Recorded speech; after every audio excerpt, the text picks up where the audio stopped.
Donc je prends mon baccalauréat en 1942 et comme on était dans la guerre, on est sous le régime de l'amiral Aubert, la France est occupée par les nazis complètement et on ne peut plus aller faire des études là-bas. Or, j'avais obtenu une bourse pour aller faire des études de lettres en France. Alors, les autorités académiques constituent une classe dite de première supérieure qui prépare justement au diplôme de l'enseignement supérieur. Nous étions quelques-uns, 4 ou 5, Roland-sur-le-Nord, Bernabé et d'autres. Et nous avons donc été intégrés dans cette première supérieure, dont Césaire était le principal professeur. Et là, encore, on est allé au niveau supérieur. Inutile de vous dire ce que c'était. Bon, donc, il faut faire intervenir à ce moment-là les événements qui vont se dérouler à la fois sur le plan international, le déroulement de la guerre, et ce qui vont se dérouler à la Martinique.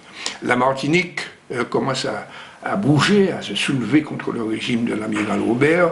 La résistance, si je puis dire, se consolide, se développe, se manifeste de différentes manières, et ça va aboutir au soulèvement populaire de juin 1943, soulèvement populaire accompagné de soulèvements militaires de l'armée, des forces de terre, des forces de terre qui se trouvaient en Martinique sous la direction du lieutenant-colonel Tourtet. Ce soulèvement populaire parce que c'était une chose intéressante de l'histoire de la Martinique, ce soulèvement populaire, c'est-à-dire la population martiniquaise. Moi, je me rappelle, c'est la première fois que j'étais dans les rues à manifester à ces manifestations de juin 1943. Bon, donc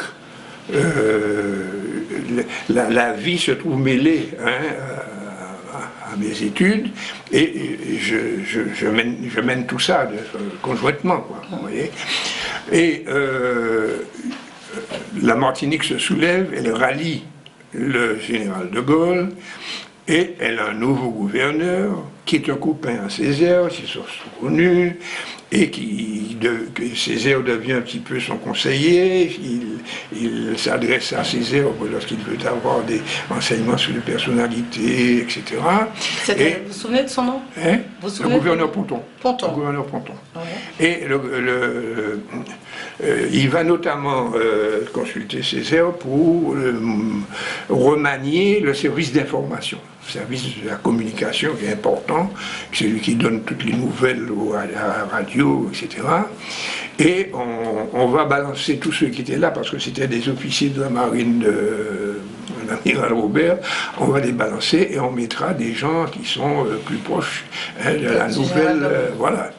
Alors, c'est à ce moment-là que Césaire, qui s'adresse à moi, je suis son élève en première supérieure, il s'adresse à moi, il me dit « Est-ce que tu veux devenir rédacteur au service d'information ?» Alors j'ai dit « Mais j'ai jamais fait ça de ma vie. » Eh bien, tu vas te débrouiller. Et il me présente aux autorités, je deviens journaliste, rédacteur au service d'information de la Martinique. Je fais 6 mois à peu près, et intervient le moment où les autorités de l'éducation nationale, puisque les choses ont changé, la guerre a évolué, la France a été libérée, même si la guerre continue, la France a été libérée, et on va envoyer les étudiants antillo-guyanais faire leurs études supérieures à l'extérieur. Alors, on décide de nous envoyer, parce que la France elle-même n'est pas encore libérée à ce moment-là, au début de l'année 1944, elle n'est pas encore libérée, on nous envoie donc en Afrique du Nord, qui a été libérée, on nous envoie au Maroc, pour c'est une bonne vingtaine, une trentaine d'antillo-guyanais qui vont faire des études des différents secteurs, et moi je vais au Maroc, à Rabat, où il y a un lycée. Et la fin de la guerre arrive, le mois de mai 1945, et les autorités du ministère des colonies de Paris appellent les étudiants antillais à venir rejoindre les universités où ils doivent faire nos études. Ce qui fait que je pars à Paris. D'accord. Je pars à Paris. À la Sorbonne. Et je suis étudiant à la Sorbonne. À la Sorbonne, d'accord. Eh bien, c'est une grande histoire, ça, quand même, hein? Le fait de partir à Rabat, comme ça. Ah oui, mais je vous assure que j'ai pas hésité longtemps. Hein. Lorsque la circulaire officielle est arrivée disant que nous avions la possibilité, j'ai fait ma valise, hein, en 24 heures j'étais prêt à partir. Hein. Et pourquoi avoir choisi l'histoire comme cursus professionnel donc, quand vous arrivez à la Sorbonne? Alors voilà, quand j'arrive à la Sorbonne, je n'ai pas encore choisi l'histoire. Mais je ne l'ai pas encore choisi, disons, officiellement pour les études, mais je l'ai déjà choisi en moi-même. Parce qu'avec Césaire, j'étais un littéraire avec Césaire, il a senti que j'avais un peu peut-être une fibre historique. D'abord, j'étais passionné d'histoire, et la plupart du temps j'avais le prix d'histoire à l'époque. J'aimais beaucoup l'histoire, et c'est pas par hasard qu'il m'a choisi comme pour être rédacteur journaliste, hein. C'est pas par hasard, il a dû sentir ça, et il m'avait demandé en 1943 à écrire un article pour sa revue Tropique. Quel a été le sens de votre engagement au Parti communiste martiniquais? Mais justement, c'est d'abord la petite expérience que j'accumulais depuis ma situation d'élève, hein, par le moyen culturel, par la lecture. Hein, je prenais connaissance d'un autre monde, d'autres réalités. Et ça m'a donné une vision du monde beaucoup plus réelle, beaucoup plus réaliste que celle un peu romantique, hein, que j'avais auparavant. Ça, c'est la première chose. La deuxième chose, je crois que la Seconde Guerre mondiale m'a beaucoup choqué. Ce cataclysme, enfin, m'a bouleversé, je l'ai beaucoup suivi, je m'y suis beaucoup intéressé, bien qu'étant très jeune. Et je trouvais dans les idées que portaient justement les Alliés, ce qu'on appelait les Alliés, il y avait des choses qui représentaient la possibilité d'un monde différent, meilleur, de toute façon meilleur, plus juste, avec la disparition de l'exploitation de l'homme, de l'injustice, des abus, etc. Alors, il y a ça. C'est la Seconde Guerre mondiale. Il y a ce que j'ai vécu au Maroc en voyant comment on traitait les Marocains. Ça, sur la colonisation, ça m'a ouvert les yeux rapidement, hein, de cette manière méprisante et brutale, hein, de considérer les colonisés. Je l'ai connu au Maroc, pas personnellement, mais à travers la vie quotidienne des Marocains. Ça m'a choqué. Aussi, ça m'a encore renforcé dans mon idée anticolonialiste. Et en France, par chance, je suis allé en pension chez le frère de ma mère. C'était un couple d'employés d'hôpital, tous les deux, et tous les deux ont été des résistants. Ils ont fait la résistance et ils ont été des communistes. Ils étaient tous les deux communistes. Et donc, et puis tout ce que je voyais quand je suis arrivé, tout ce que j'ai vu en France, la vie politique en France, il n'y avait qu'un seul parti politique qui défendait les intérêts des peuples coloniaux. Il n'y en avait qu'un seul, les autres s'en foutaient pas mal. Vous comprenez? Il n'y en avait qu'un seul. Et ce parti-là était un grand parti à l'époque. À cette époque-là, oui. C'était, on peut dire, la principale force politique de la France. C'est elle qui a été la plus active pendant la période de la résistance. Et après, bon, ils sont arrivés, ils avaient un corps parlementaire, hein, de 150 députés, ouais. Parce que les gens votaient pour eux. Et quand Césaire quitte le Parti communiste après la lettre à Thorez, comment vous vivez ça? Parce que tout ce que vous dites tombe un peu. Oui, c'est-à-dire que je dois beaucoup à Césaire. Et ça, je ne l'ai jamais escamoté. Mais je n'ai pas accepté la démission. Et vous l'avez compris, si vous ne l'avez pas accepté? Je l'ai comprise dans une certaine mesure, dans une certaine partie. Ouais. Mais je ne l'ai pas...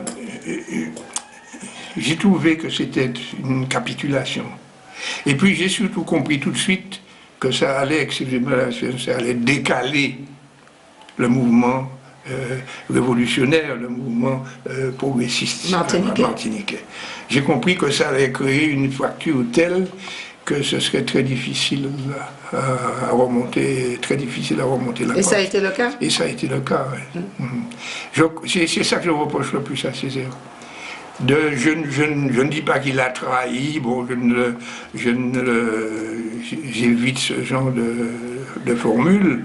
Bon, il peut très bien considérer que le système socialiste n'a pas été ce qu'il a rêvé.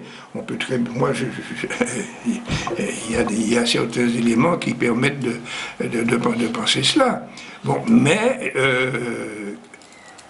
nous, au Parti communiste martiniquais, nous n'étions pas les communistes de l'Europe de l'Est.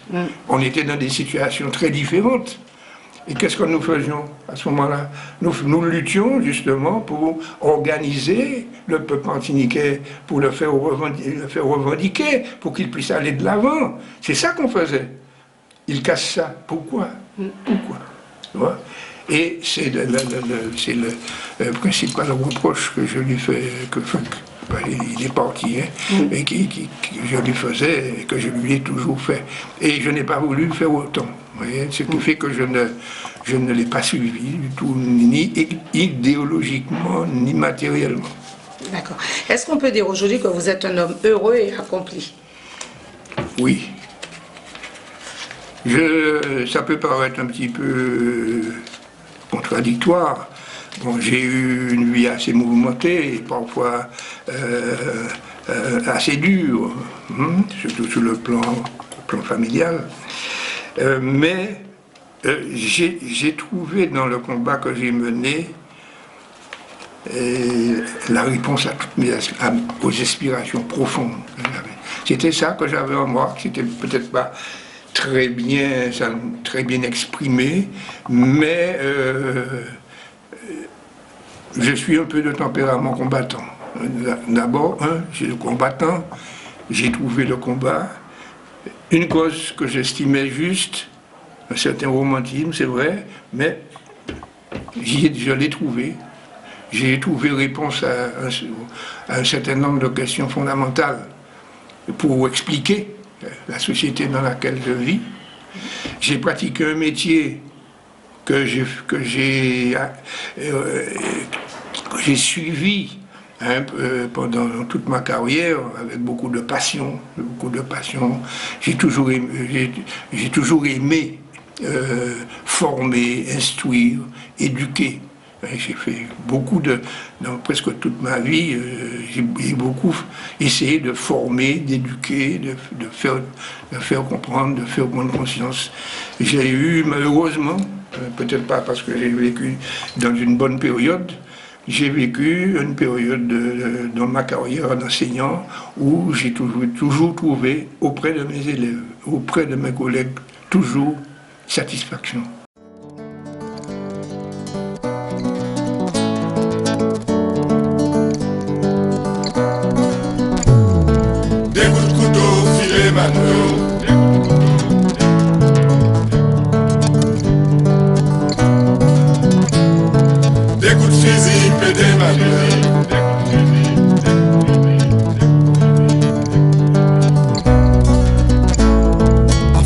Vivant de hauts jours qui t'a nous-mêmes, à force quoi qui c'est ailleurs qui nie la vie qui meilleure, à force de nous parler ouais nous belles même, à force celle nouvelle